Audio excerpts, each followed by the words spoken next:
अस्सलामुअलैकुम वीवर्स, मैं हूं मोहम्मद ममरेज़ और आप देख रहे हैं ममरेज़ इलेक्ट्रिक यूट्यूब चैनल।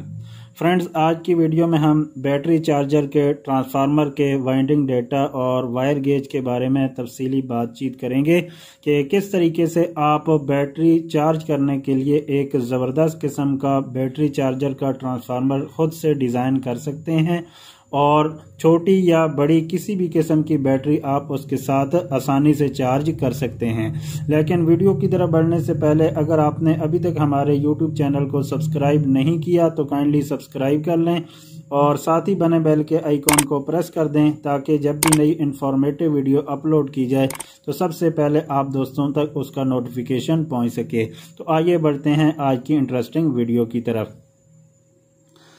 तो फ्रेंड, जैसा कि ये आप देख सकते हैं, ये आपके सामने एक बैटरी चार्जर है और ये यूनिक कंपनी का है।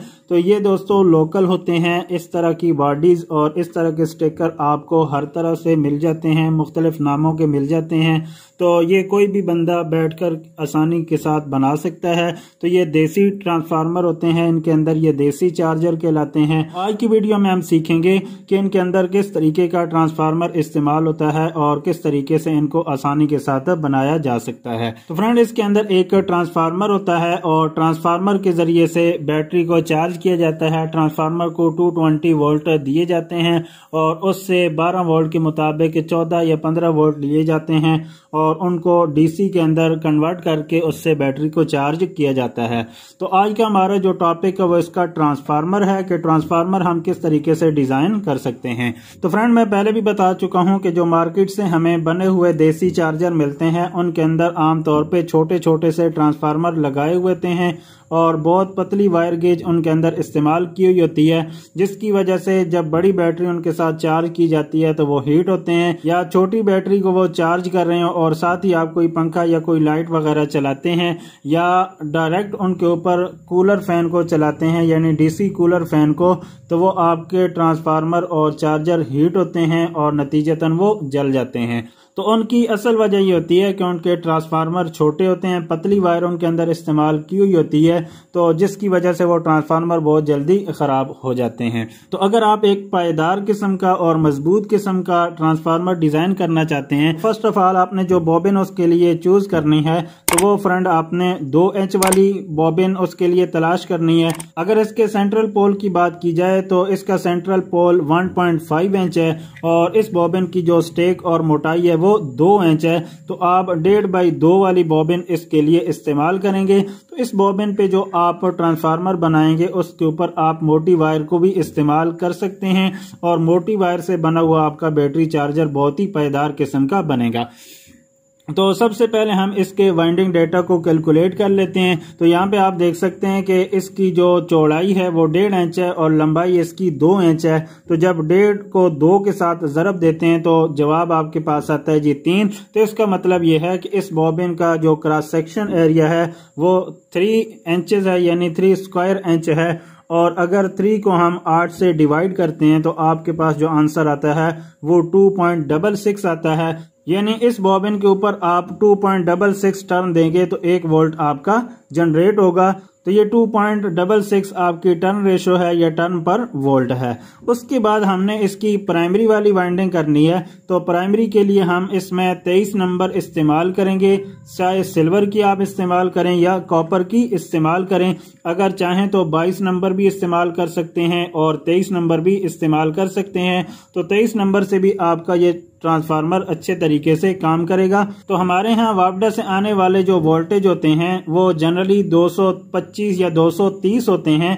तो हमने इसकी जो वाइंडिंग है वो फिक्स 220 के मुताबिक नहीं करनी, बल्कि हमने इसकी वाइंडिंग के अंदर थोड़ी सी मजीद गुंजाइश पैदा करनी है कि अगर वापडा के वोल्टेज थोड़े से ज्यादा भी हो जाते हैं तो आपका ट्रांसफार्मर काम करता रहे और ज्यादा हीट ना हो। तो अब देख लेते हैं कि अगर 230 के मुताबिक इसकी वाइंडिंग हम करें तो 2.66 को हम 230 के साथ मल्टीप्लाई करें तो हमारे पास क्या आंसर आता है। तो अगर आप 2.66 को 230 के साथ ज़रब देते हैं तो आपके पास जो जवाब आता है वो 612 टर्न आते हैं। यानी प्राइमरी के लिए आप 612 टर्न देंगे 612 टर्न आप प्राइमरी के लिए देंगे तो ये प्राइमरी आपकी 230 वोल्ट के मुताबिक होगी।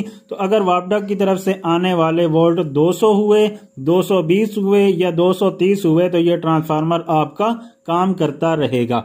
लेकिन मेरा मशवरा ये है और मेरा अपना ज़ाती तरीका भी यही है कि मैं इसकी प्राइमरी थोड़ी सी मज़ीद ज़्यादा डाल लेता हूँ ताकि वापडा की तरफ से अगर 35 या 40 वोल्ट भी आ जाएं तो आपका ट्रांसफार्मर ज़्यादा हीट ना हो और प्रॉपर काम करता रहे।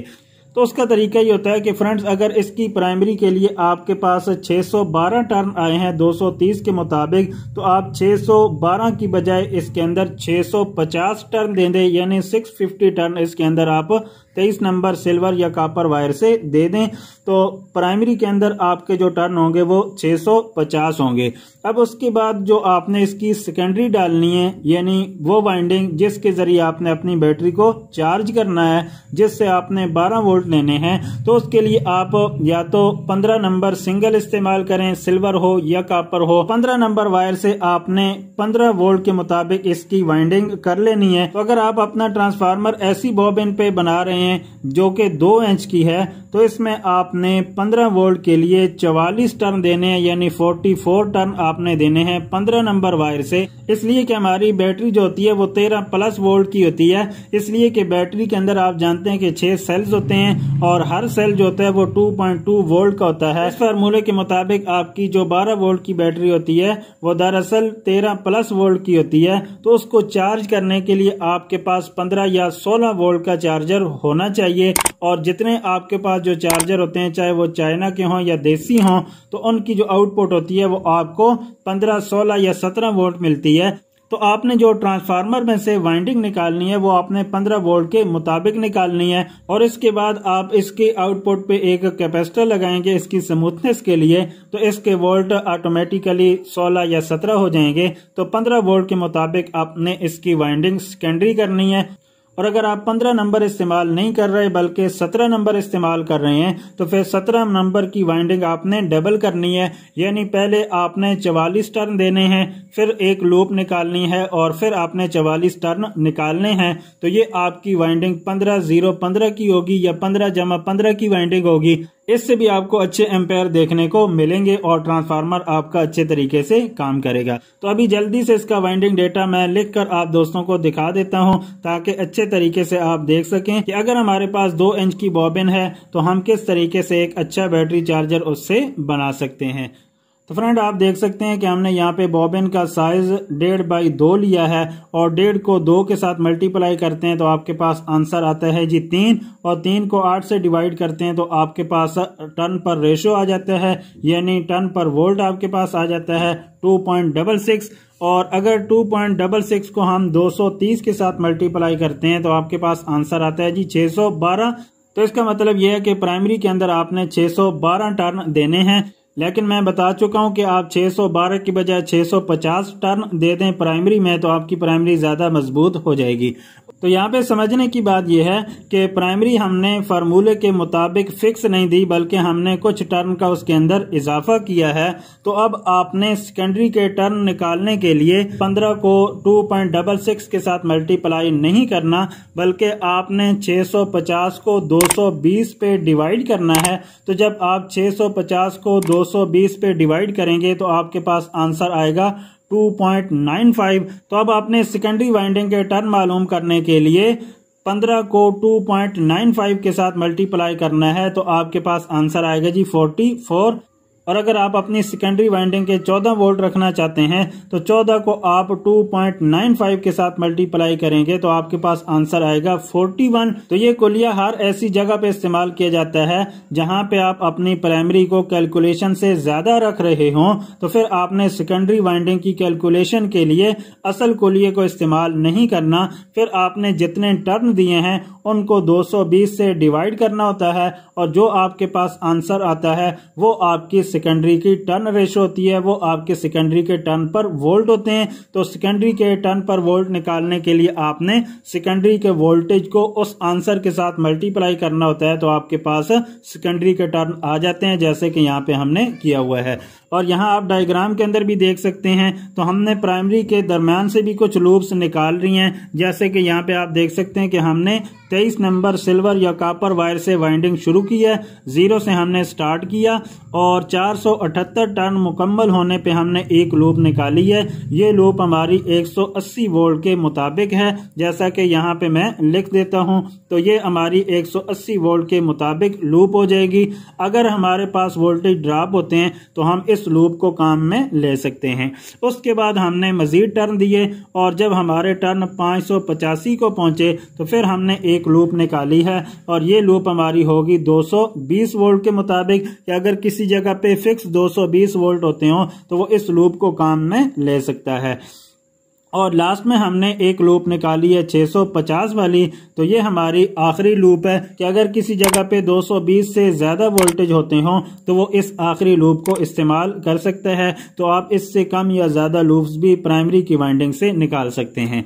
और अगर सेकेंडरी वाइंडिंग की बात की जाए तो यहाँ पे आप देख सकते हैं कि दो तरह की वायर मैंने लिखी हुई है, या तो आप 15 नंबर सिंगल इस्तेमाल कर लें और 15 वोल्ट के मुताबिक आप वाइंडिंग कर लें, सिर्फ आपके 44 टर्न उसके अंदर आएंगे, या फिर आप 17 नंबर इस्तेमाल करें और डबल वाइंडिंग करें। तो आपने 0 से वाइंडिंग को स्टार्ट करना है, 44 टर्न मुकम्मल होने पे आपने एक लूप निकाल लेनी है और फिर वाइंडिंग को आपने कंटिन्यू रखना है, और जैसे ही 44 टर्न मुकम्मल हो तो आपने दूसरी लूप निकाल देनी है। तो ये आपकी वाइंडिंग 15 जमा 15 की होगी। तो इस तरीके से आपका जो बैटरी चार्जर होगा वो काफी हैवी लोड का बनेगा, और कोई भी छोटी या बड़ी बैटरी आप उसके साथ आसानी से चार्ज कर पाएंगे।